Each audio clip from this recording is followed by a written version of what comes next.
इसलिए अभी सावधान रहने की जरूरत है। भोपाल, इंदौर, ग्वालियर, जबलपुर, रतलाम, धार, विदिशा ऐसे जिले जहां और विशेष ध्यान देने की आवश्यकता है। कोरोना संक्रमण को रोकने के लिए समाज के साथ मिलकर हम हर संभव उपाय कर रहे हैं, कोई कसर नहीं छोड़ रहे हैं। और खुशी की बात यह है कि अब जल्दी वैक्सीन आने की संभावना भी बढ़ गई है। लेकिन अभी जब तक दवाई ना आ जाए तब तक ढिलाई नहीं बरतनी, हमारे प्रधानमंत्री जी ने कहा है। इसलिए सावधान रहें, चेहरे पर मास्क लगाएं, आपस में दूरी बनाए रखें, बार बार साबुन से हाथ धोएं। मास्क ही अभी वैक्सीन है। जहां सावधानी बरती वहां परिणाम बहुत अच्छे आए। इंदौर और भोपाल के वो उदाहरण हमारे सामने हैं कि जिन मोहल्लों में बुरी तरह से संक्रमण फैला था वो अब लगभग संक्रमण से मुक्त है। जहां संक्रमण है वहां हमने कंटेनमेंट एरिया बनाने का फैसला किया है। इंदौर में, भोपाल में कंटेनमेंट एरिया बनाए गए। कंटेनमेंट एरिया में जो परिवार आते हैं, मेरा उनसे आग्रह है कि कृपया करके कंटेनमेंट एरिया से बाहर ना निकलें। संक्रमित मरीजों का इलाज होम आइसोलेशन में भी हो रहा है। लेकिन एक बात ध्यान रखें, होम आइसोलेशन के बाद अगर कोई व्यक्ति बाहर निकलता है, संक्रमित व्यक्ति बाहर निकलता है, तो दूसरों की जिंदगी तो खतरे में डाल रहा है, अपनी जान भी संकट में डाल रहा है। संक्रमित मरीजों का इलाज करके ऐसी स्थिति में बाहर ना निकले। होम आइसोलेशन में भी हो रहा है। सरकार, प्रशासन कोई कसर नहीं छोड़ेगी। लेकिन एक बात ध्यान रखें, समाज सेवी संगठन लगे हुए, मीडिया के मित्र लगे हुए, व्यक्ति बाहर निकलता है, अखबार, इलेक्ट्रॉनिक मीडिया जागरूकता अभियान चला रहे हैं, मैं उनको धन्यवाद देता हूं। तो दूसरों की जिंदगी तो खतरे में डाल। सबसे ज्यादा हमें स्वयं सावधान रहने की आवश्यकता है। मित्रों, हमारे यशस्वी प्रधानमंत्री श्रीमान नरेंद्र मोदी जी ने देश की संसद में 3 कानून बनाए।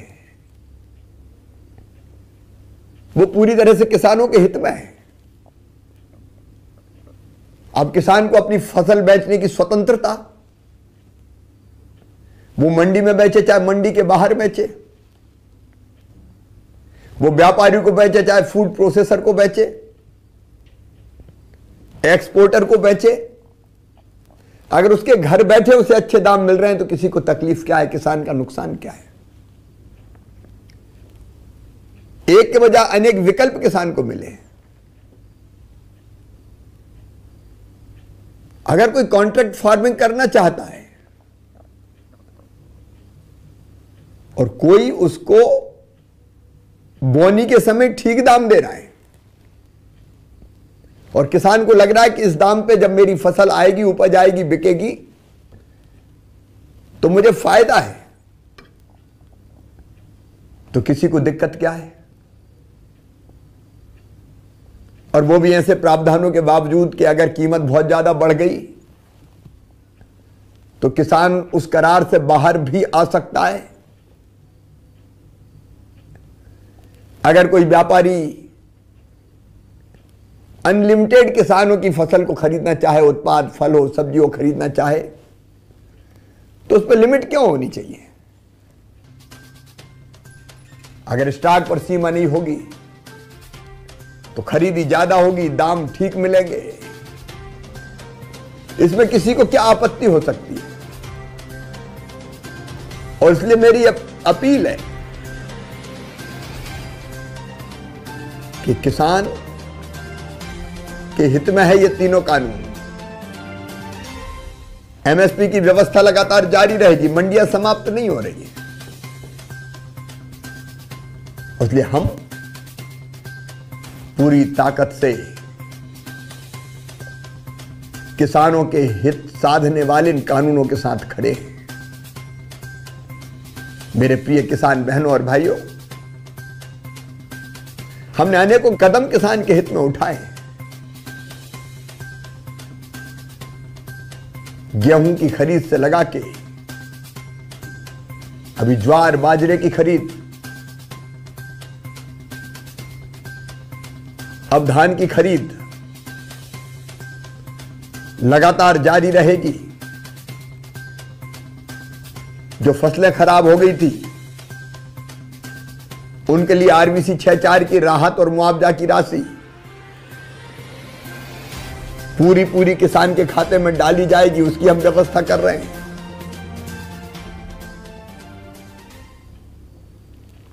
अभी 3 तारीख को ही प्रधानमंत्री किसान सम्मान निधि के साथ जोड़ के जो मुख्यमंत्री किसान कल्याण निधि बनाई है, उसका पैसा फिर 5 लाख किसानों के खाते में जाएगा। 4,000 रुपया मध्य प्रदेश सरकार हर साल देगी 2 किस्तों में।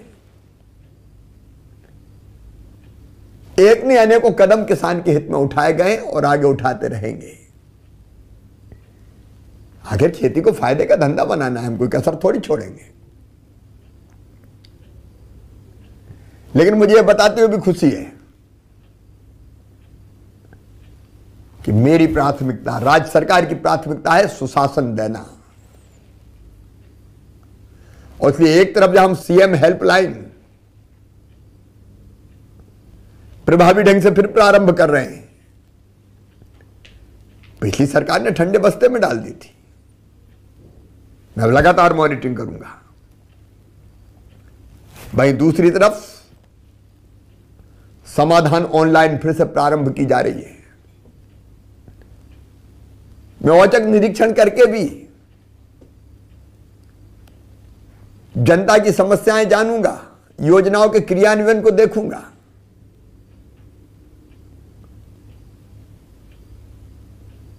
ताकि हम सही समय पर निश्चित समय सीमा में बिना किसी परेशानी के योजनाओं का लाभ दे सकें। लेकिन एक बात और साफ है, आप लगातार समाचार पत्रों के माध्यम से, टेलीविजन के माध्यम से, न्यूज चैनल्स के माध्यम से देख रहे होंगे,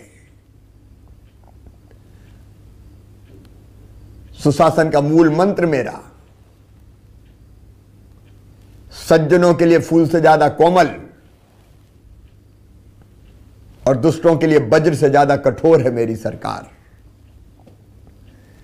इसलिए आम जन के हितों को पूरी तरह से संरक्षित रखेंगे। लेकिन माफिया, रसूखदार, सरगना,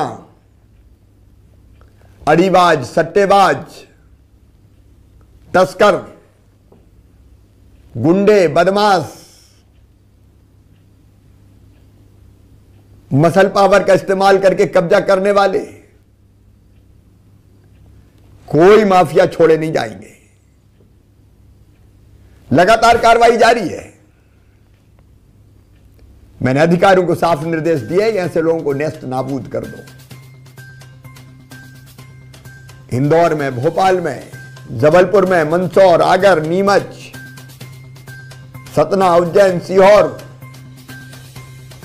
चौतरफा कार्रवाई चल रही है। कोई बेईमान, कोई माफिया छोड़ा नहीं जाएगा। आखिर ये जनता के हकों पर डाका डालते हैं, कानून और व्यवस्था से खिलवाड़ करते हैं। हम इन्हें नहीं छोड़ेंगे। और इसी तरह मिलावट खोरों के खिलाफ अभियान जारी है। मिलावट से मुक्ति अभियान लगातार हम प्रभावी कार्रवाई कर रहे हैं।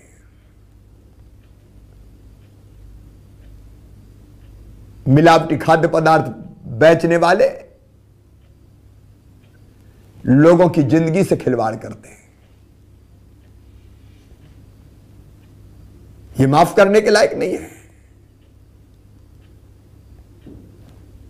मेरा संकल्प है इनको नेस्त नाबूद करने का। यह अभियान लगातार जारी रहेगा। एक और कानून हम बना रहे हैं, उसकी तैयारी लगभग हो गई है। भोली भाली बेटियों को बहका के, फुसला के, डरा के, धमका के उनके साथ शादी कर ली जाती है और बाद में धर्मांतरण का कुचक्र चलता है। वस्तुतः ऐसी बेटियों की जिंदगी नरक बना दी जाती है। हम अपनी बेटियों को ऐसे नरक में नहीं जाने देंगे। प्रेम के नाम पर आड़ में ये करतूतें किसी कीमत पर नहीं चलेगी। ऐसे लोगों को सख्त से सख्त सजा दी जाएगी। विधानसभा के अगले सत्र में यह कानून बन जाएगा, विधेयक पारित कराएंगे। मां, बहन और बेटी का सम्मान बचाना हमारी जिम्मेदारी है। महिला सशक्तिकरण हमारा लक्ष्य है। हम उसको पूरा करके ही चैन की सांस लेंगे। आइए हम सब मिलकर बनाए आत्मनिर्भर मध्य प्रदेश। विकास की नई यात्रा प्रारंभ करें। लोकल को वोकल बनाएं। स्थानीय भाई और बहनों द्वारा बनाई हुई वस्तुओं का हम उपयोग करें, उन्हीं को खरीदें। महिला स्वयं सहायता समूह द्वारा बनाई हुई चीजों को खरीदें और प्रदेश की प्रगति और विकास में अपना योगदान दें।